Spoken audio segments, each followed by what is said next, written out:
Luca Terzani e Marco Terrone presentano La pecora nera, quello che gli altri non dicono.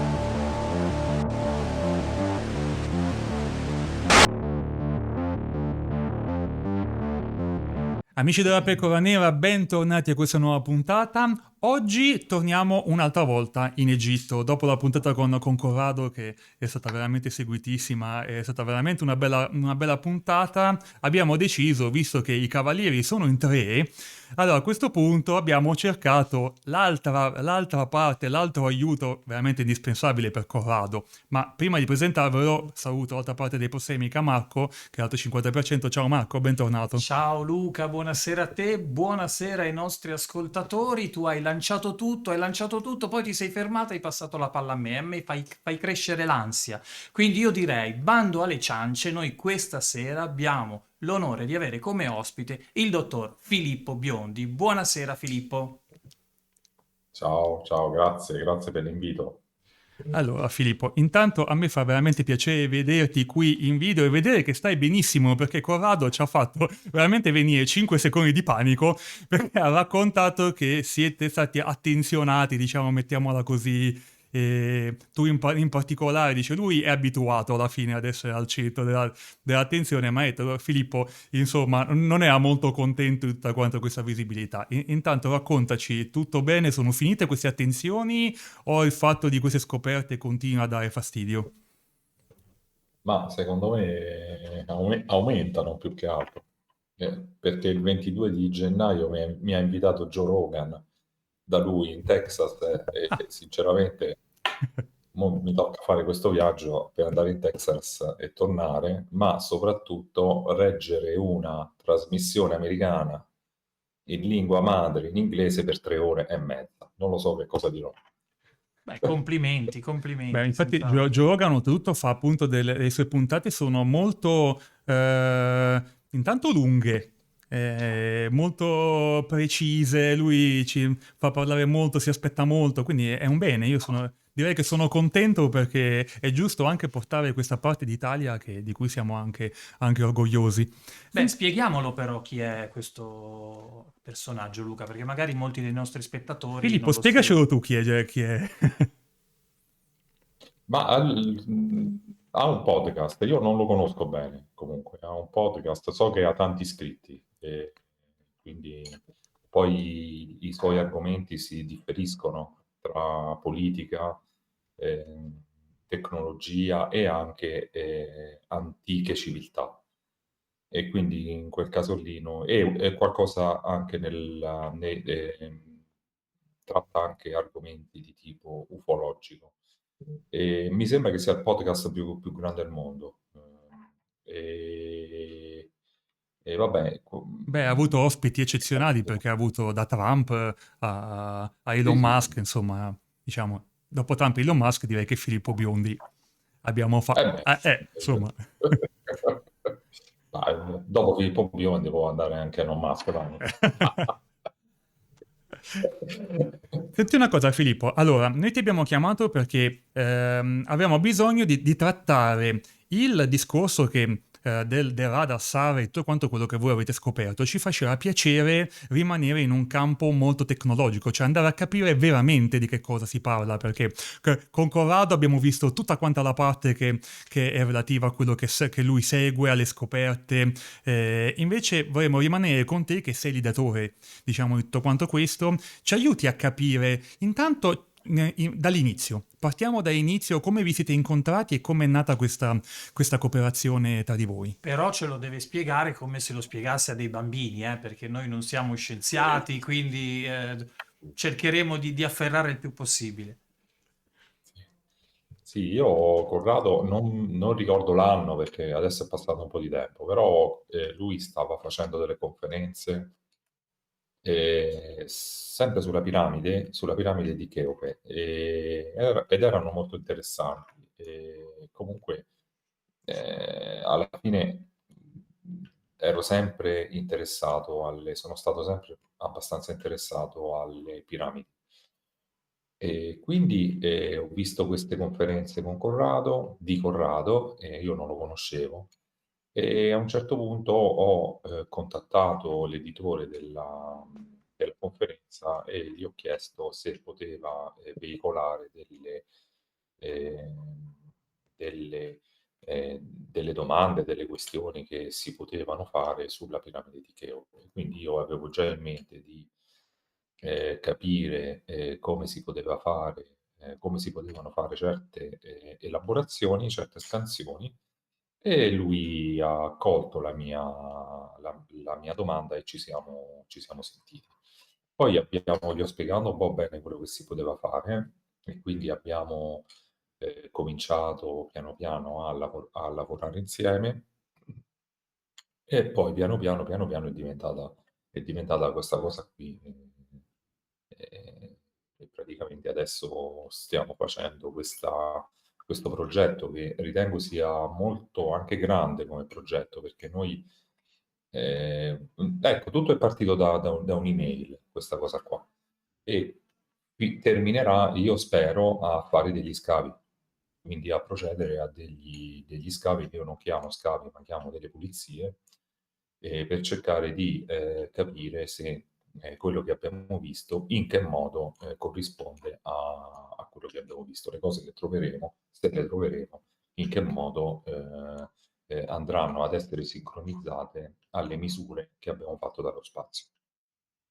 Quindi, Filippo, alla fine questo radar ad apertura sintetica, in buona sostanza, di che cosa si tratta? Spiega appunto, come dicevo prima, come fossi davanti a un bambino, questa tecnologia Ah, sì. satellitare. È abbastanza semplice. Di cosa si tratta? È uno strumento di misura. Radar è un acronimo, significa, è un acronimo che in inglese significa Radio Detection and Ranging.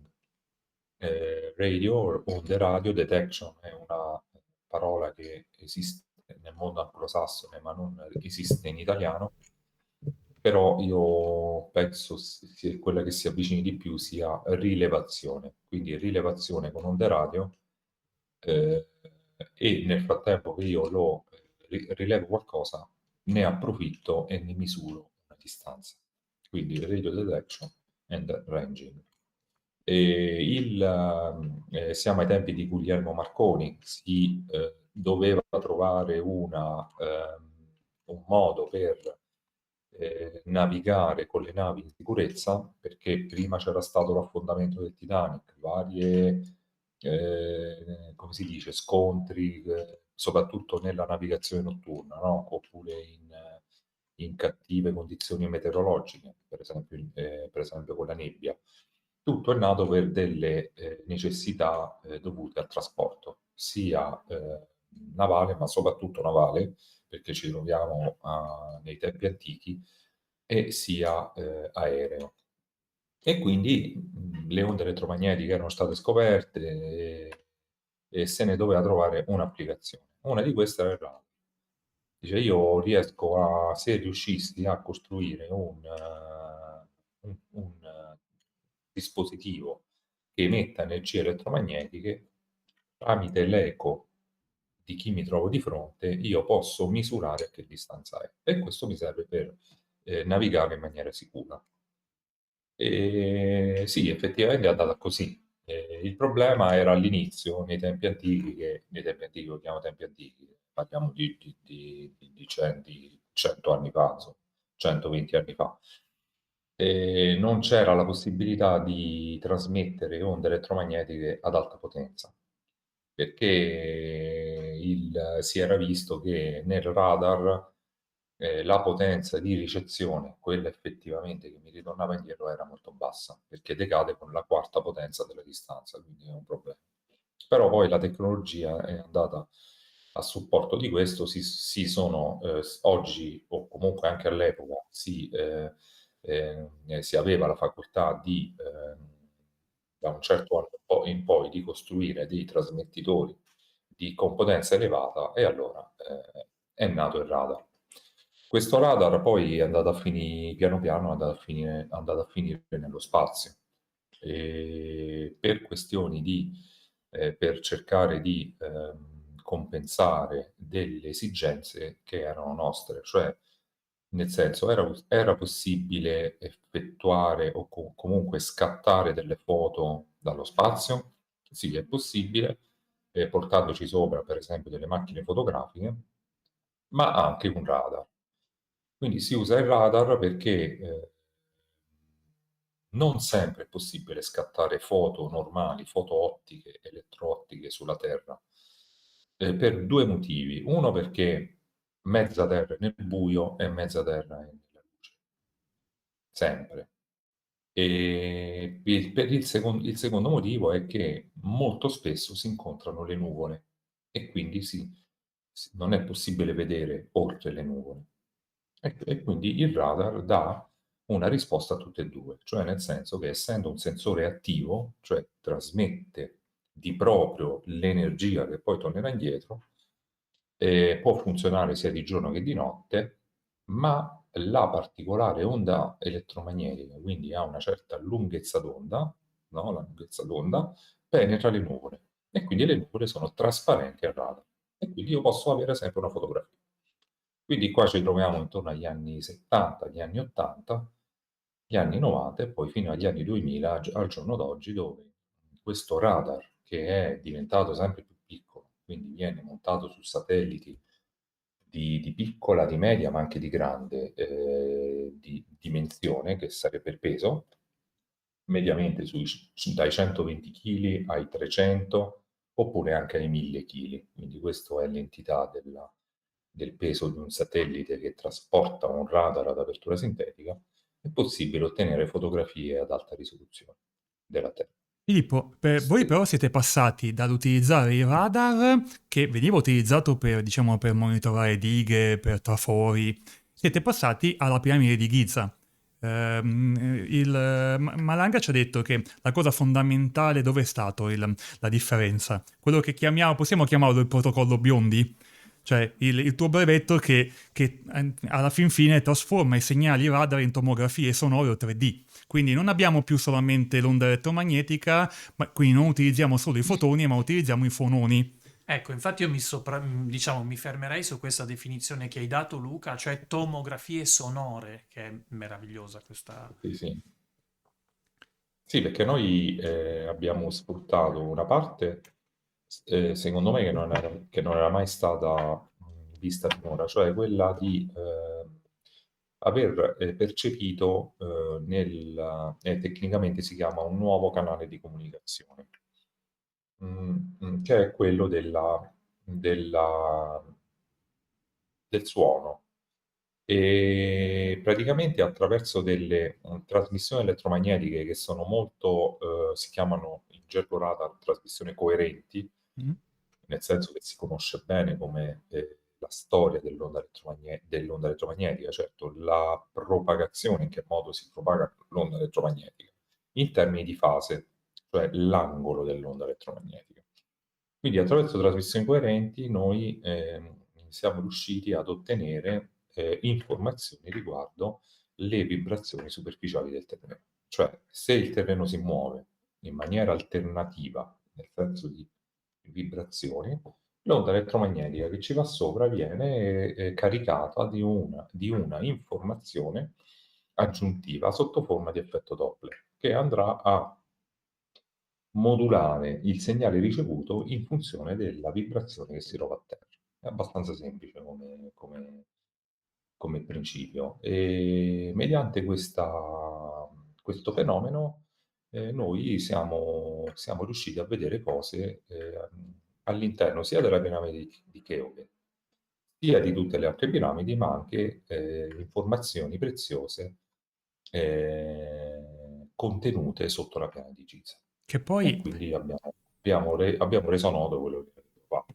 Che poi alla Molto, fine molto è, bene. è l'obiezione che vi hanno sempre posto, partendo forse da un presupposto sbagliato, perché prima il fatto di utilizzare il onde sonore, si utilizzavano le onde sonore, diciamo, sul campo, no? Dimmi se sbaglio.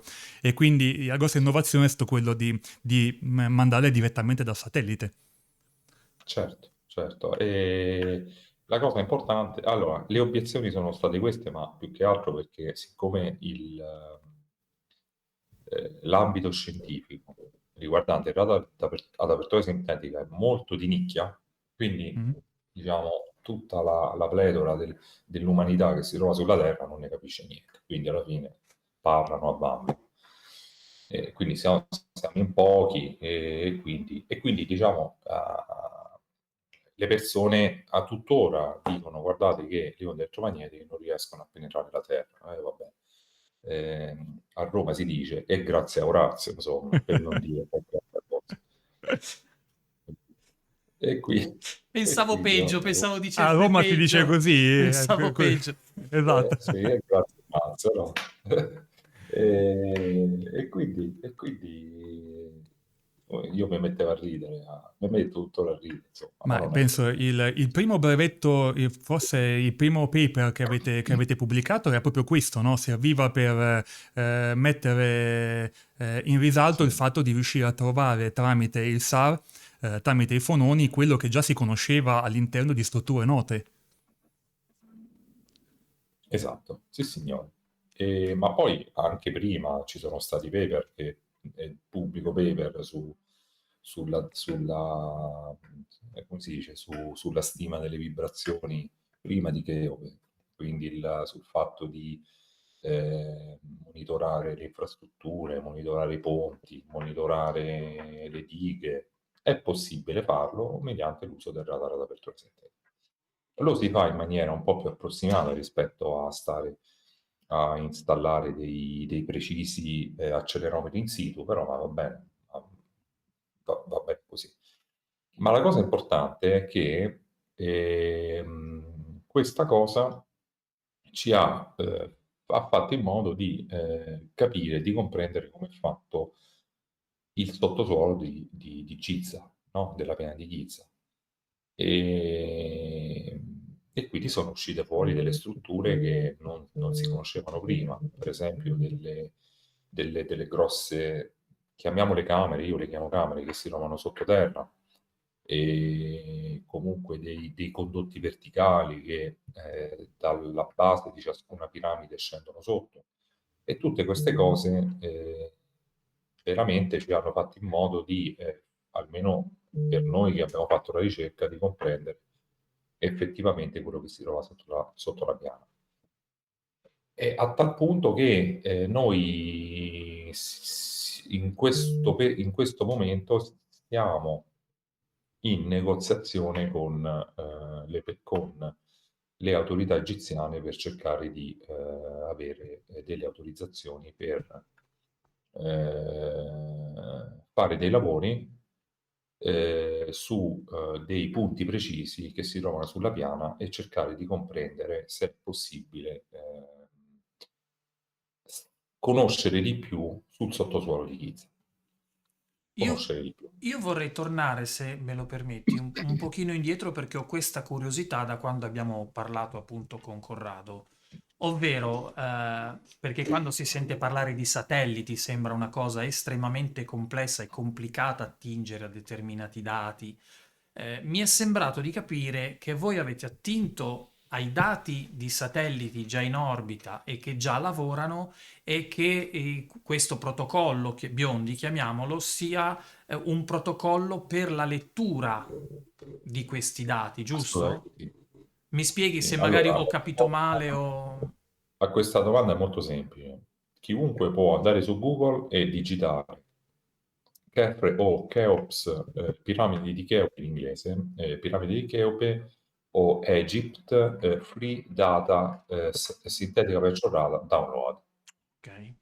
Quindi vi ritroverete, vi manderà sul sito o per esempio di Capella Space che fa una buona campagna di diffusione dei dati per fini filantropici, quindi in questo caso ci sono dei dati ad altissima risoluzione sulle piramidi, abbiamo preso quelle, per esempio una di quelle, abbiamo fatto il download e abbiamo rielaborato quelle lì. Quindi sì, quando tu dici una diversa lettura è una rielaborazione si chiama signal processing e si scompone spettralmente il dato e si fa una elaborazione finalizzata alla stima delle vibrazioni che sono normalmente impresse sull'immagine satellitare. E quindi è ovvio che se io già questa tecnica, questo protocollo l'ho utilizzato in posti dove io so già ed è già documentato che cosa c'è e questo mi Sì, compare, io ho questa conferma, diciamo, incrociata, poi quando vado su un sito che non conosco dovrebbe essere attendibile quello che io trovo, no? Questo per appunto rispondere anche a quelli che assolutamente. dicono hanno trovato cose, le hanno viste solo loro, queste cose, insomma. Assolutamente sì. No, vabbè, il fatto di averle viste solo loro, le abbiamo pubblicate, quindi non c'è nessuna cosa. Ma tanto adesso andremo a scavare, quindi le troveremo veramente. Quanti passaggi ci vogliono per riuscire ad avere, diciamo, penso che ogni volta che fate un passaggio sia come una cosa che si stratifica e diventa sempre più chiaro? Oppure invece basta un passaggio e semplicemente il fatto dello spostamento serve per avere un sito più ampio? Sì, noi possiamo fare delle diverse misure. È come avere una tovaglia e su quella tovaglia possiamo una tovaglia quadrata e su quella tovaglia concentrarci su delle sezioni particolari, no? Dove si estrae l'informazione volumetrica che si trova sotto. Molto semplice. Solamente che per stimare una tomografia è necessario avere dei calcolatori un po' potenti, Mhm. mettiamolo un po' fuori dal comune. E io mo ce n'ho qua due o tre, stiamo usando questi perché c'è bisogno di potenza di calcolo. Quindi voi avete i dati grezzi che poi devono essere trattati per riuscire ad avere poi un'immagine finale? Sì, sì, sì. Sì. E quei dati grezzi sono, chiamiamoli open source, ma, oppure se proprio non lo sono, possono essere acquistati, ma a poco prezzo, insomma, non c'è problema. Non è che E sono tutti questi, non è così esotica sta cosa, insomma. quindi, Ieri, per esempio, prego, no, prego, no, prego. continua, continua, Filippo. Ieri? Sì, ieri stavamo discutendo con un collega, no, il fatto della proliferazione satellitare. Comunque, i satelliti se ne lanciano tutti i giorni. Cioè, l'orbita bassa è diventata, parliamo quella di 600 km di quota, è diventato un accesso abbastanza semplice grazie allo sviluppo tecnologico, per esempio anche dallo sviluppo delle compagnie private delle compagnie private di lancio, come per esempio SpaceX, ma non c'è solo SpaceX, e con relativamente poco si può accedere allo spazio. Relativamente poco. Dicevo Filippo che ti avevo interrotto perché avevo questa curiosità su come si elaborano i dati e su che cosa vuol dire andare a prendere dei dati satellitari. Ci stavi, avevi iniziato a raccontarci che cosa avete visto, che cosa avete trovato sul sito delle piramidi. Sì, sì, noi abbiamo elaborato diversi satelliti, insomma, sempre nell'alveo della distribuzione libera a tutti. Abbiamo trovato varie cose, e, per esempio, ad esempio la piramide di Kepler che normalmente diciamo è di dominio pubblico, che non c'è, sembra che non ci sia nulla, no, dentro la piramide, quindi qualcosa di completamente pieno, ma effettivamente, almeno dalle nostre misure, non è così, perché dentro la piramide di Kepler ci sono delle strutture ben definite. Ci sarà l'ingresso da qualche parte, però noi abbiamo misurato quelle cose. Ho visto che sei andato Poi, Ho visto che sei andato anche in eh, Egitto e hai fatto un bel video dove hai detto che secondo te ci sono diciamo dei cunicoli che hanno, diciamo, murato, si può dire così? probabilmente sì. Sì. Vabbè, su quello, diciamo, c'è lì una giurisdizione che ha in consegna queste opere. Magari ci può anche essere che per questioni di sicurezza, per esempio, si chiudono perché magari qualche la sto prendendo alla lontana, magari turista può avventurarsi e magari farsi male, no? E allora uno ci mette delle grate per impedire che il turista vada ad avventurarsi chissà dove, insomma.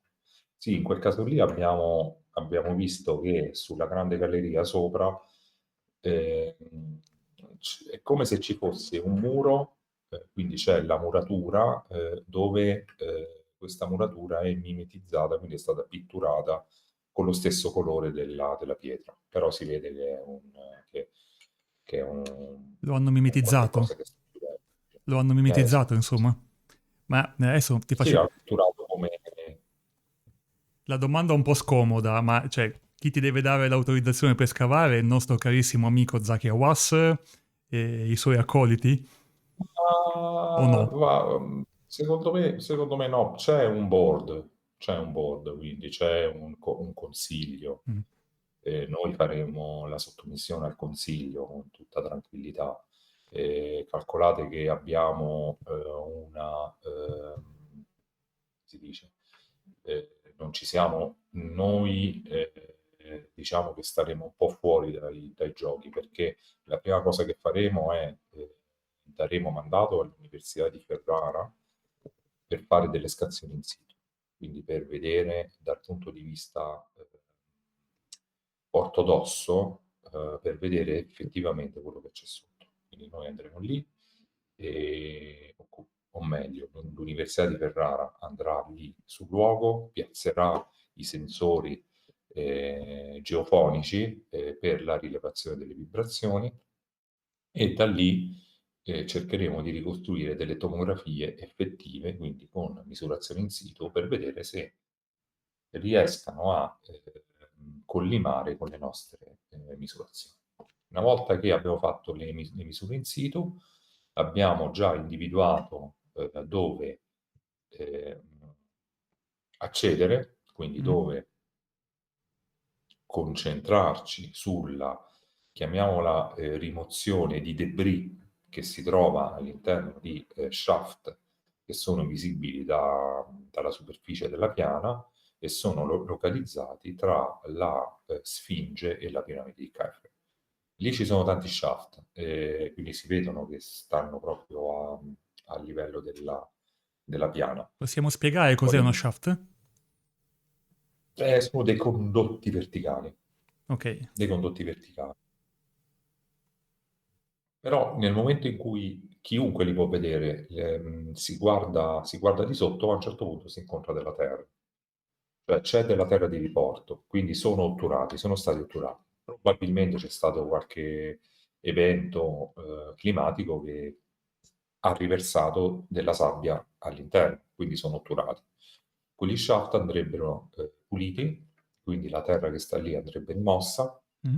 e abbiamo già fatto tutti i calcoli naturalmente non dovranno andarci le persone lì perché noi la prima cosa a cui teniamo è la sicurezza sul lavoro. Quindi dovrà essere un lavoro human safety, cioè gli uomini non dovranno andare giù a lavorare, ma dal nostro punto di vista dovrà essere installato un ascensore e dovranno scendere dei robot, quindi dei robot dovranno fare il lavoro al posto dell'uomo. Ma tu pensi che adesso parlando un po' di discorsi, Corrado si è dilungato anche abbastanza su questo. Tu pensi che ci siano, cioè il fatto di trovare tutte quante questi ostracismi nei vostri confronti sia semplicemente un discorso di chi scopre cosa, di possibilità di lavoro, o c'è anche dell'altro secondo te? Sì, no, no, è chi scopre cosa. Sì, sì, secondo me sì, però magari c'è anche dell'altro, io questo non... Di prima, dal mio punto di vista, per prima impressione, prima di tutto è predominante il chi scopre cosa. Questa è la prima cosa. Che alla fine noi siamo persone grandi, no? Di una certa età, però si rimane sempre bambini. Mm. Quindi quella cosa è mia, è il possesso, no? Il possesso, quella cosa è mia, e non me la tocca nessuno. Quindi è chi scopre cosa, cioè chi arriva prima a una cosa, e c'è l'ego della notorietà, non Guarda, aveva io senso. nel mio piccolo, quando studiavo all'università archeologia, mi sono sempre trovato di fronte a persone, a docenti che mi hanno sempre raccontato che le scoperte si fermavano perché magari c'era qualcuno che aveva fatto una pubblicazione che doveva rimanere tale. Quindi molto spesso la buca era solo buca di palo, un rito cultuale e si dava semplicemente quella definizione lì senza andare neanche a ricercare il perché delle cose. Sì, Poi magari per sì. riuscire a mettere insieme, questo 50 anni fa, riuscire a mettere insieme scoperte di magari ricercatori di tutto il mondo era difficile. Oggi invece che è molto più veloce c'è proprio una voglia di non scardinare quello che è il modo di Ma è difficile raccontare. perché i sistemi di comunicazione sono al massimo del loro sviluppo, quindi è molto più difficile nascondere le cose oggi che tanto tempo fa. Quindi, no, io penso che noi avremo l'autorizzazione per fare le cose, perché non vedo grandi ostacoli su questa cosa. Però vedi, io sono sostanzialmente d'accordo con quello che dice Luca riguardo al fatto che una scoperta archeologica viene anche tirata fuori, consentitemi il termine, al momento giusto, no? Nel senso, quando questo porta all'Ateneo la maggior visibilità, il maggior introito economico, eccetera. Però qua stiamo anche parlando, forse della cosa più affascinante, di cui si parla di più, della costruzione nel mondo, che insomma poche altre costruzioni al mondo nascondono o sembrano nascondere questi misteri, perché sulle piramidi si è detto veramente di tutto. Qual è la tua impressione su quello che avete scoperto? Poi hai fatto delle congetture, assomigliano a qualcosa di già visto o sono cose originali? Mi vorrei lanciare anche in una domanda del tipo: li hanno fatti gli alieni o meno? Ma fermiamoci alla scienza. Allora, la premessa fondamentale che devo fare è che non sono un archeologo, quindi questa risposta, analizzando le misure che abbiamo fornito, dovrebbero farle gli altri, non me. Però io posso dare una mia idea personale. E quello che abbiamo fatto sono state delle misure, noi abbiamo misurato e abbiamo fornito le misure. Poi le misure vanno interpretate, quindi dovrebbero essere gli altri a dire, interpretando quello che vedendo e guardando quello che noi abbiamo fornito, dare delle conclusioni. Io più che dire, secondo me, perché non sono assolutamente esperto, però posso dire che dal punto di vista strutturale la piana di Giza va vista in un complesso globale, cioè completo, non cose sporadiche. Per esempio una piramide, un'altra piramide, secondo me no. Quindi va intesa come un qualcosa di un progetto unito, almeno unito, con le tre piramidi. Non so se ce ne siano state altre, se sono state distrutte, io questo non lo so. Quindi consideriamo le tre piramidi, consideriamo la Sfinge, consideriamo altre piccole cose che ci sono, ma comunque vanno viste in maniera globale. Questo perché? Perché sotto ci sono, oltre a questi condotti verticali che vanno a finire a un qualcosa che si trova sotto, che è veramente grande, che è fatto tipo delle scatole perché hanno delle forme antropiche. Ci sono anche dei condotti orizzontali, e questi condotti orizzontali connettono in maniera anche fitta questi condotti verticali. Quindi condotti verticali, condotti orizzontali, questi shaft, e quindi va inteso come un qualche cosa di globale. Poi, quello che ho notato quando sono andato in Egitto è questo, che le piramidi poggiano su un pavimento, ma questo pavimento non è un pavimento fino, è un pavimento che ha uno spessore importante. Parliamo di 6, 7, 8 metri di spessore, lo spessore del pavimento. Questo pavimento noi l'abbiamo chiamata la piastra. Mm. Quindi praticamente queste piramidi poggiano su questa piastra e poi sono state erette. Le piramidi, alla fine noi abbiamo coniato questa espressione, le piramidi come punta dell'iceberg, cioè nel senso che quella è l'ultima cosa. Poi su come sono state costruite. In questo caso già c'era un enigma, già c'è tuttora un enigma di come sono state costruite le piramidi, considerando le piramidi la punta dell'iceberg. Ma una volta che uno prende coscienza che c'è altra roba sotto, il casino si infittisce, Mi diciamo, viene una no? domanda allora, quindi visto che sono state pubblicate anche delle fotografie che facevano vedere i primi scavi delle piramidi e dicevano che fossero come la Sfinge semicoperta, insomma. Quindi Sì, sì, sì. la domanda è, cioè, ci sarebbe secondo te la possibilità, visto che questi shaft, se non ricordo male, hanno anche una struttura pseudo-elicoidale che è Su intorno, quello, sì, sì. sembrano, mi viene da dire, una scala a chiocciola. Cioè, ci sarebbe la possibilità, secondo te, di scendere tramite quella struttura o invece magari nel passato tutta quella parte era scoperta? Mm. Allora, il fatto della sabbia nelle fotografie o i dipinti antichi che si vedono, antichi parlo, vecchi e non antichi, Sì, di, di cen- cen- da cen- di qualche centinaio di anni fa e le foto, per esempio, di 100-150 anni fa, e quando si vedevano le cose mezze ricoperte di sabbia, ma quello io lo chiamo l'effetto neve, no?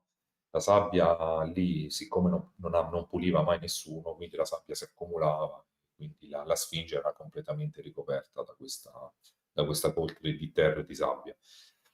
Il problema è che, vabbè, la sabbia è stata tolta, quindi è uscito fuori il sito di Giza. Il problema è che io, ripeto, non sono esperto, non sono archeologo, però guardo e tiro le mie conclusioni. Nello scavare, a un certo punto hanno scavato questi condotti verticali che si trovano fuori. E ripeto, ci sono condotti verticali, anche quelli principali sono sotto ciascuna piramide, però ce ne sono altri secondari, dove mi spiegava Armando Mei che i miti dicono che questi shaft servivano per portare aria e luce ad Amenti. Amenti si potrebbe considerare Amenti come quel qualcosa che sta sotto, quel qualcosa che sta sotto. Alla fine bisogna continuare a scavare, quindi mo hanno scavato, quindi ai tempi di Napoleone, penso, no? In poi, quindi sì. hanno fatto grandi pulizie, no? Dai tempi di Napoleone fino ad oggi. Però adesso bisogna continuare, dal mio punto di vista, continuando a scavare gli shaft, pulire, andare sempre più giù. Quindi abbiamo la tecnologia adesso che lo fa, perché io non mi fiderei di mandare persone, perché non è sicuro, e quindi cercare che se questi condotti che portavano luce ed aria ad Amenti, quindi parliamo non dell'ingresso principale, ma di qualche cosa che noi utilizziamo come ingresso. Quindi in questo caso chiamiamole le finestre, chiamiamole i lucernari, no, noi entriamo da lì, possiamo entrare da lì e scendere giù per vedere dove portano. Ma invece il Filippo, diciamo, bambino sognatore, no? Perché qua, tra l'altro, una bellissima puntata, secondo me, abbiamo portato proprio la scienza e la tecnica all'interno della pecora nera. Ma perché queste piramidi hanno ancora questo mistero intorno a loro? Perché ancora c'è chi sostiene cose che abbiamo capito non essere più vere? Cioè, a me pare di aver capito che non sono tombe, eppure si sostiene ancora a livello accademico che siano tombe. Come mai questo Sì, sul fascino? perché, magari dopo vi do una risposta mia sul perché, speriamo di ricordarmelo. E per quanto riguarda allora, magari la domanda spontanea dice, vabbè, mi dici la funzione di queste cose. Che poi chiedere la funzione di queste cose è un retaggio dell'uomo di questi tempi, quindi dell'uomo occidentale soprattutto, cioè colui che eh, deve per forza associare una funzione a qualcosa, no? Cioè noi siamo ossessionati da fare le cose perché c'è una funzione, quindi una cosa funzionale a qualche cosa. Vabbè, dice uno, dice, ma queste cose perché le hanno costruite? A cosa servono? Intanto vediamo di andarci. Quando uno ci va, quindi ripeto, accedere da qualche parte, perché il vero perché è sotto. Sì, il sopra sono i cappelli che stanno sopra e questa cosa è difficile capire una funzione di questa cosa guardando dal di fuori, bisogna guardare dal di dentro, quindi bisogna andare sotto e capire bene la struttura. Quando uno capisce bene le forme, la geometria della struttura, i materiali che uno ci trova, allora può dire che effettivamente servivano a questo. Su quello si... Però bisogna andarci e capire bene e studiarle bene a cosa serve. Una cosa è sicura e la cosa certa che noi possiamo dire è a cosa non serviva. Non servivano come tombe. Questa è una cosa certa. Assodata. E non sono delle tombe, perché si vede che non sono delle tombe. Quindi io penso che prima o poi i libri di scuola lo toglieranno che sono delle tombe, perché quelle non sono tombe, non sono tombe assolutamente. Quindi magari sono state utilizzate nel vero senso della parola, cioè sono state rese utili dopo, ma molti millenni dopo la loro costruzione, per metterci qualche cadavere. Io che ne so io questo. Allora in quel caso lì fungevano da tombe, ma non sono state costruite proprio per dare la tomba ai faraoni, insomma, perché non è così. E quindi Filippo te lo chiedo io, allora, per te che cosa sono? Come dice Alberto Sordi, boh. Boh. Alberto Sordi. Cosa?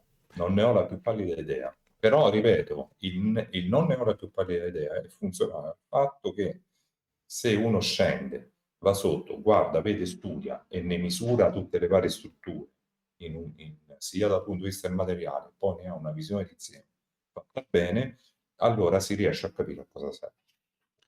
Guarda Filippo, ti ringrazio. Siamo in chiusura di questa bellissima puntata perché penso che abbiamo parlato veramente in profondità per quello che è possibile, diciamo, sul nostro canale di questa tecnologia del SAR. E prima di chiudere, però, io vorrei sapere un secondo, l'abbiamo chiesto anche a Corrado, ci sarà la possibilità, ve ne occuperete, te ne occuperai tu, di utilizzare questo sistema per andare un po' a Indiana Jones in giro per il mondo a scoprire cose nuove? O come diceva Corrado, anche applicarlo in ambiti totalmente diversi, cosa farete? Qual è il prossimo passaggio? Sì, i prossimi passi sono quelli di andare allora, chiudere la piana di Giza. Dobbiamo chiudere la piana di Giza e quindi si farà una conferenza finale nel quale noi chiuderemo i lavori qui, perché non c'ha più senso fare scansioni qui, quindi non abbiamo, bene o male abbiamo scansionato tutto qui a Giza. Adesso è ora di procedere a fare gli scavi, quindi andare a vedere di persona.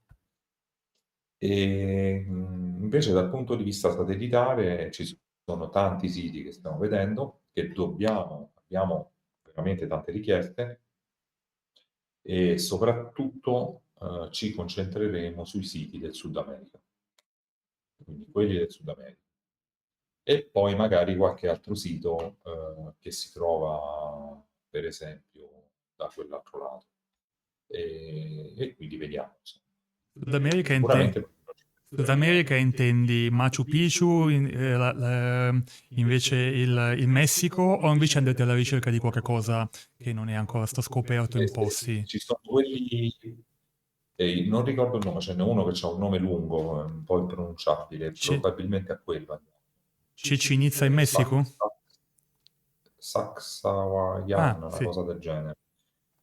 Non mi ricordo come si pronuncia, insomma, sicuramente quello. Amici del canale, a noi non resta che ringraziarvi per aver visto la puntata, soprattutto ringraziare il dottor Filippo Biondi per essere stato con noi questa sera. Noi lasciamo la porta di Prossemica TV e della Pecora Nera socchiusa. Per quando vorrà ritornare, noi seguiremo i lavori che questo team intraprendente compirà in giro per il mondo. Vi chiediamo come al solito di iscrivervi al canale se non lo avete fatto, pigiare sulla campanella per rimanere sempre aggiornati sui nostri video, interagite con noi, fate domande anche relative a questo video che noi poi gireremo al dottor Biondi. E che dire, Luca, buona serata Filippo, buona serata a te, buona serata ai nostri ascoltatori. Filippo, ti ringrazio. Io ti aspetto in Egitto, nel senso che quando vedo che tu andrai in Egitto organizzerò un viaggio per venire in Egitto, perché è la mia prossima meta, anche perché penso che se già le piramidi sono così enormi e così fantastiche da vedere, se per caso sotto esce fuori ancora qualcosa di ancora più grande, diventa veramente un enigma enorme. Io sono stato la prima volta adesso in Egitto, ma veramente bello, veramente molto bello. Le piramidi, ma poi mi è rimasto impresso dato il Serapeum di Saqqara, le stranezze, ci sono delle stranezze molto, molto, molto affascinanti. Comunque è da andare anche più volte. Allora, Luca, tu ti senti con Filippo in separata sede quando stai per partire e ti fai dire bene dove devi guardare, ok? Già lo sai, ma Lo so che mi metteranno con paletta e secchiello in Egitto a scavare, e io ci andrò molto volentieri. Tutti a scavare. Tutti a scavare. Ciao Filippo, grazie mille. Alla prossima. Alla prossima. Grazie. Ciao, grazie. Luca Terzani e Marco Terrone presentano La Pecora Nera, quello che gli altri non dicono.